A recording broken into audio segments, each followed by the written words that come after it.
Les experts basket saison 3, épisode 13, bienvenue sur Monaco Info. On est très heureux, comme chaque quinzaine, de vous retrouver en compagnie de notre consultant et expert Ali Traoré. Bonjour Ali. Bonjour. Comment ça va aujourd'hui? Très bien, et vous? Très bien, on s'est régalé, on a vécu un beau match de basket féminin. On s'est régalé, le MBA est monté en LF2, donc moi je suis très content. On en reparlera un petit peu plus tard dans cette émission, mais on attaque par la première chronique, le débrief. Un débrief Ali classique avec, pour cette quinzaine, 5 matchs, mais 3 compétitions cette fois-ci, avec chronologiquement un premier match face à l'Asvel, un quart de finale de Coupe de France, remporté 83-70. Monaco poursuit donc cette aventure dans la compétition en Coupe de France. Eh bien, ma foi, c'est une très bonne chose, hein, on le sait, la Leaders Cup a été une déception, oui. Pour l'état-major monégasque comme pour les joueurs. Donc clairement, la Coupe de France est un objectif pour la Roca Team. Un match plutôt maîtrisé, j'ai envie de dire, hein, avec une belle victoire, notamment dans le troisième quart-temps, oui. Il y a eu un gros écart, 32-13, si je ne m'abuse. Donc voilà, la Roca Team a été très sérieuse et a pu mettre cette équipe de l'Asvel en PLS, comme disent les jeunes. Oui, et on a vu un très bon Jordan Lloyd qui était un peu sur courant alternatif, on le sait, avec des problèmes de blessures ces derniers temps. Là, on a revu le Jordan Lloyd, j'allais dire version Paris, 23 points, ouais. Des gros tirs à l'ancienne. Ah ouais, Jordan Lloyd, quand il est chaud, c'est quelque chose. Hein. Clairement, on a vu toute son efficacité et sa polyvalence offensive, et notamment avec sa façon, sa capacité à shooter à 3 points comme à shooter à mi-distance. Donc clairement, un Jordan Lloyd en forme sur la fin de saison, ce sera toujours un gros bonus. Autre élément, on se répète quasiment chaque quinzaine, Mathieu Strazel qui continue encore une fois. 18 points, des gros tirs et même pas 24 heures après un match avec l'équipe de France aussi. Ça, c'était un paramètre important. Ah oui, effectivement, il a vraiment la fougue de la jeunesse. Encore une fois, Mathieu Strazel, on le voit depuis des années, mais il n'a que 22 ans. Hein. Il a commencé à être professionnel à 17 ans. Ouais. Donc, il a encore la capacité à enchaîner les efforts comme ça. Et on l'a vu, hein, il a passé un cap. Et voilà, il a montré encore que c'est l'un des tout meilleurs meneurs français du moment. Alors, il y avait beaucoup de monde à Gaston Médecin. Un match en semaine pour ce quart de finale face à l'Asvel. Peut-être pour voir la première de Danielle Theis, avec le maillot monégasque sur les épaules, la recrue allemande qu'on attendait énormément, oui. Et qui nous a montré déjà de belles choses avec 6 points et 4 rebonds en 22 minutes. Oui, bien sûr, il a déjà joué 22 minutes en arrivant pratiquement en descendant de l'avion, c'est très bien. Ouais. Il a pu montrer un peu sa polyvalence, mais je pense qu'on en parlera sur les prochains matchs, oui. En sachant que dès le début, c'est compliqué hein, de trouver un lien collectif avec un joueur qui vient d'arriver. Mais en tout cas, je pense que sa première a été satisfaisante.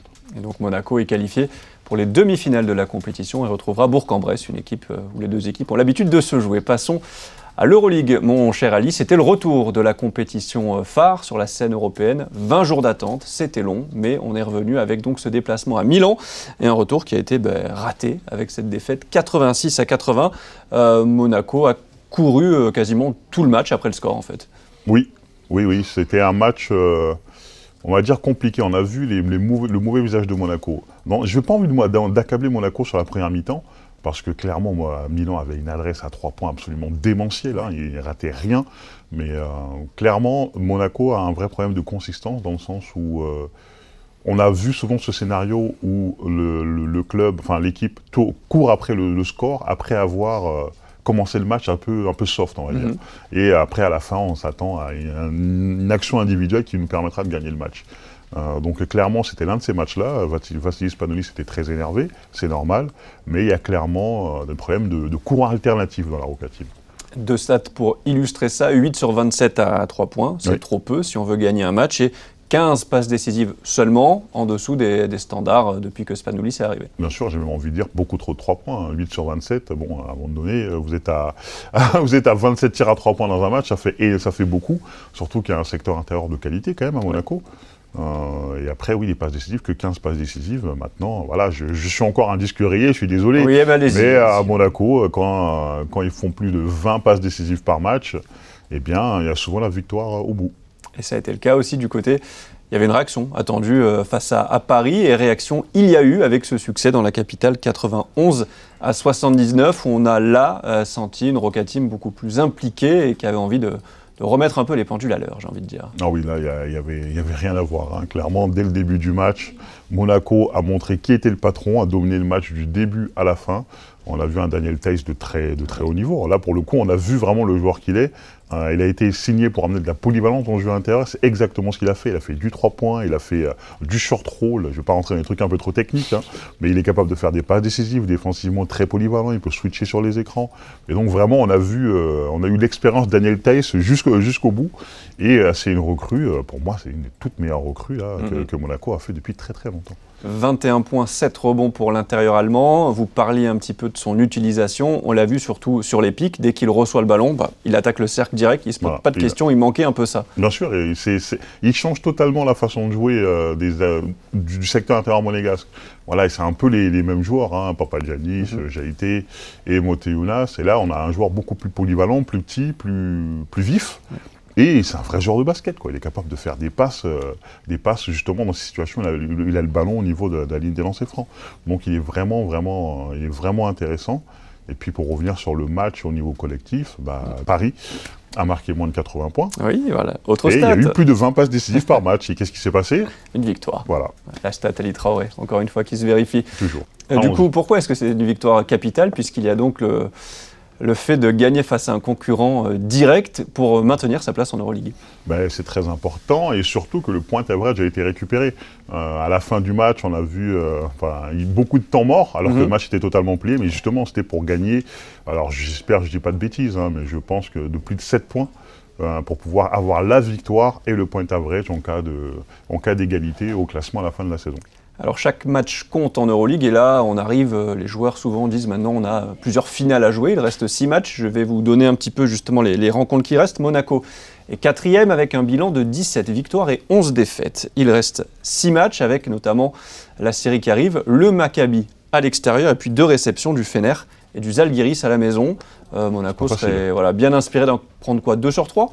Oui, 2 sur 3 ou 6 sur 6, c'est bien aussi. Oui, aussi, ça c'est dans le meilleur des mondes. Non, mais oui, clairement, si au moins, pour moi, Monaco doit finir dans le top 4, au vu de la saison, au niveau de la performance de la saison, et surtout, on le sait, pour avoir le sacro-saint avantage du terrain en play-off. On sait que c'est archi important dans cette compétition. Donc, déjà, 3 sur 6, ce serait très bien. Et si possible, 6 sur 6, parce que je suis un garçon gourmand. Et vous avez raison. Et derrière, en plus, il y aura l'Olympiakos, le Pana, qui sont quand même dans le très haut de classement. Gros match. Et on finira par un déplacement à Lasvel. Il y a eu un rematch toujours face à Paris, ce coup-ci à Gaston Médecin, en championnat. Et Monaco a là vraiment enfoncé le clou avec une démonstration, 94 à 63. Monaco a marché sur le Paris Basket. Oui, Monaco a marché sur le Paris Basketball. Oui. Paris Basketball, moi je pense qu'ils sont cramés. Hein. Alors on va en parler plus tard. Je ne vais pas spoiler la suite de l'émission, mais ils sont clairement en train de taper dans un mur. Et à Monaco, le fait que l'effectif, il y a un effectif pléthorique de 16-17 joueurs, si je ne m'abuse, ça permet de faire tourner. Et là, il y avait du sang frais, il y a aussi un gros Mike James qui a fait un match, qui a fait un gros match. Et je pense qu'il a à cœur de montrer à TJ Shorts que ça reste quand même lui le boss du game en France. Donc oui, franchement, il n'y a pas grand-chose à dire sur le match, à part que Monaco a totalement dominé. 22 points, 6 passes, 5 rebonds pour Mike James. Et côté Paris, un seul joueur a plus de 10 points. C'est TJ Shorts qui a été vraiment très bien défendu par Terry Tarpey, qui a été très bon, et par Alpha Diallo. Quand on a une telle équipe avec un talent offensif comme Paris, et un seul joueur à plus de 10 points, c'est que la défense a été vraiment exceptionnelle côté Monaco. Oui, ils ont marqué combien de points Paris? 63. Voilà. Tout est dit. Tout est dit. Et on a vu aussi un Nadir Hiffi qui est peut-être retombé un peu dans certains travers, dans ses prises de décision au tir. Oui, de toute façon, lui, c'est simple. Pour sa progression, il faut qu'il ait un petit peu plus de playmaking, c'est-à-dire qu'il fasse un peu plus jouer les autres. Et il ne faudrait pas qu'il tombe dans une caricature qui est que, il est là pour mettre des shoots un peu complètement fous. Il y a une vraie axe de progression pour lui. Il est aussi jeune, il a 22 ans. En tout cas, c'est une victoire qui permet à la Roca Team de prendre seule les commandes du championnat. Ça y est, après cette série de victoires étirées en Betclic Elite, Monaco retrouve son fauteuil de leader en championnat. On passe à la deuxième chronique de cette émission, la vôtre, le point d'Ali. Et on va parler, mon cher Ali, du calendrier. Ce n'est pas la première fois dans cette émission que vous allez un petit peu fustigé la programmation et les différents matchs de différentes équipes, et notamment de Monaco. On a vu qu'une programmation un peu lunaire là, ces derniers temps. Expliquez-nous un petit peu quel est le problème, tout simplement. Là, c'est un problème 100% FFBB. Pour une fois, la LNB n'a rien à voir avec ça. C'est la fédération. Hein. Il y a eu des fenêtres internationales où certains de nos internationaux sont partis jouer dans leur équipe nationale respective pour les qualifier pour l'Eurobasket 2025. Et il y avait 2 matchs... Enfin, la France est partie jouer en Croatie. Et face à la Bosnie. Et face à la Bosnie, tout à fait. Et après le match de la Bosnie, le lendemain, il y avait un match de Coupe de France en championnat. Donc certains joueurs, dont Elie Okobo et Mathieu Strazel, ont dû jouer face à la Bosnie, qualifier la France, prendre l'avion et jouer le lendemain en Coupe de France face à l'Asvel. Et en plus, Elie Okobo s'est blessé pendant ce match-là. Bon, depuis, ça va mieux. Mais on se dit que, franchement, les gens qui font les programmations, c'est pas sérieux. Surtout que là, c'est vraiment que la fédération. La Ligue n'a rien à voir avec ça. Donc, il y a une fenêtre internationale qui est dans le calendrier, et vous nous mettez un match de Coupe de France le lendemain. Ça n'a pas beaucoup de sens pour moi. Mathieu Strazel, d'ailleurs, après le match de Coupe de France face à l'Asvel, il dit... on lui a dit, bon maintenant on se projette sur l'Euroleague, il fait, avant de se projeter, moi je veux juste me reposer. Parce que c'est vrai que physiquement... c'est beaucoup, clairement. Alors lui il est jeune, ça va encore. Mais il faut qu'on pense aussi à l'intégrité physique des joueurs, en sachant qu'une saison pour une équipe d'Euroleague, quand vous mettez le championnat, la Coupe de France, la Leaders Cup, les fenêtres internationales, ensuite vous enchaînez les playoffs d'Euroleague, le FA, etc., ça peut faire une saison à 80 matchs. Donc le but, c'est pas de blesser les joueurs non plus, quoi. Et on voulait me dire qu'en NBA, ils jouent 82 matchs de saison régulière, mais c'est pas les mêmes conditions qu'en NBA. Alors surtout qu'à Monaco, on s'en sort plutôt bien. Des voyages en jet privé, etc., mais c'est pas le cas de toutes les équipes. Donc il va falloir être un petit peu plus conscient de l'intégrité physique des joueurs. Alors on a bien compris, c'est un véritable casse-tête de caser toutes ces compétitions dans le calendrier, mais est-ce que c'est un casse-tête qu'il est possible de résoudre? Au final, est-ce qu'à la place, tout simplement, qu'est-ce qu'il faudrait faire pour arriver à tout caser au bon endroit? Écoutez, c'est très simple. Moi, je suis dans la chance d'être dans la position de quelqu'un qui peut râler et sans conséquence. Alors, du coup, c'est pas mon problème. Alors, mais clairement, c'est difficile. Hein. Je veux bien comprendre que le calendrier est surbooké, mais il faut quand même essayer de faire des efforts par rapport aux joueurs, quoi. Et notamment, on l'a vu aussi pour Paris. Ils prennent 31 points à Monaco. On les a vus un peu tirer la langue physiquement. Ils ont joué 4 matchs en 9 jours aussi. Ah non, mais ils sont cramés, clairement. Hein. 4 matchs en 9 jours, c'est beaucoup. Surtout qu'il y avait des matchs qui ont été remis dans le calendrier, parce qu'il y a des joueurs qui avaient été très malades. Il y a eu notamment le match face à Fenerbahçe, qui avait été reschedulé. Oui, reprogrammé. Reprogrammé, merci. C'est votre traducteur officiel, tout à fait. Et donc ça rajoute encore un match. Donc oui, clairement, là, ils sont sur les rotules, les Parisiens. Ils n'ont pas l'effectif pléthorique de Monaco. Donc clairement, c'est dur pour eux. Quand vous étiez joueur, est-ce que vous avez aussi été confronté à l'époque, que ce soit à Monaco ou ailleurs, à déjà des problèmes comme ça de calendrier? Ça me parle aussi à l'époque. Oui, ça me parle. Ça m'est arrivé. On va dire qu'on gère comme on peut. Voilà. Donc rien n'a évolué, malheureusement, depuis le temps. On allait un petit peu moins en boîte, quoi, c'est tout. Oui, c'est vrai. Voilà. C'est une bonne réponse. Ça. Je crois qu'on peut terminer la chronique d'Ali là-dessus. Hein, c'est magnifique. Et on va enchaîner sur la dernière chronique. C'est la question du jour. Vous l'avez peut-être vu sur Monaco Info, vous étiez peut-être avec nous samedi à Gaston Médecin, non pas pour voir la Roca Team, mais pour voir un match du Monaco Basket Association, l'une des équipes féminines de Monaco, qui a remporté son match de National 1 féminine de 3e division face à Ambition Girondine, 77-53, un succès synonyme de montée en Ligue 2 féminine, c'est-à-dire que le MBA retrouve le monde professionnel. Cette question, Ali, est-ce que c'est primordial pour la Principauté, dans les années qui viennent, de garder et son club masculin et son club féminin dans le monde pro? Primordial, ça dépend des priorités des dirigeants, hein, de la Principauté.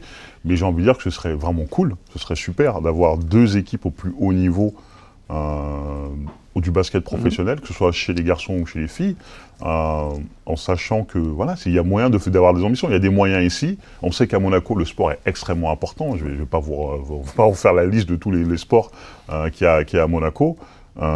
Et pour avoir vu le MBA jouer et commenter, effectivement, ça donne envie d'avoir d'autres matchs aussi de basket féminin à Gaston Médecin. Donc voilà, c'est quelque chose qui fait rêver un peu. On peut se dire que si on pouvait avoir le gratin du basket européen en masculin et en féminin, je pense que le public monégasque se régalerait vraiment toutes les semaines. Alors pour cela, il faudrait du coup un gros club de basket à Monaco. Le MBA est donc, sera en Ligue 2 la saison prochaine. Il y a aussi la section féminine de l'AS Monaco qui est en N2, il me semble, de mémoire. Est-ce qu'une fusion serait possible pour justement essayer de mettre toutes les chances de notre côté et de rester dans le monde pro sur du long terme? Une fusion serait souhaitable, voilà, mettre en commun les ressources pour pouvoir créer justement ce grand club de basket féminin et arriver au plus haut niveau. Après, je ne sais pas s'il y a des discussions ou s'il y a moyen de s'entendre. D'ailleurs, je ne sais même pas pourquoi il y a 2 clubs de basket féminin à Monaco. Vous direz tout en commentaire, voilà. Ouais, je fais le youtubeur. Mais en tout cas, ce serait vraiment souhaitable. Et je pense que ça va se faire. Parce que de ce qu'on a vu sur le terrain, le spectacle proposé lors de ce match face à Bisson-Girondine, on s'est régalé. C'était du vrai basket, ça avait du beau shoot, avec le jeu à l'intérieur. Des joueuses de qualité qui savent jouer au basket et qui ont pu même faire le show par certaines séquences. Donc vraiment, je souhaiterais vraiment qu'il y ait un grand club de basket féminin à Monaco. Image sympa aussi, tous les garçons du club ont répondu présent. Tous les joueurs de la Roca Team étaient premier rang, j'allais faire un anglicisme comme vous, mais au premier rang. Oui, first row, voilà, tout à fait. Oui, c'est génial de les voir supporter le basket féminin. Et encore une fois, comme j'ai dit, c'était vraiment plaisant à voir, quoi. Donc c'est pas, je pense pas que les gars se sont forcés à venir. Ouais. Ils ont passé un très bon moment et on en veut d'autres. Devant une salle pleine, près de 1000 personnes à Gaston Médecin, on le rappelle, à l'occasion de la Journée internationale des droits de la femme, le fameux 8 mars. Ali, merci beaucoup d'avoir été avec nous sur Monaco Info. La semaine prochaine, vous en avez l'habitude, vous retrouverez le foot autour de Christophe Paco. Et puis nous, on se retrouve dans 15 jours pour une nouvelle émission des Experts Basket.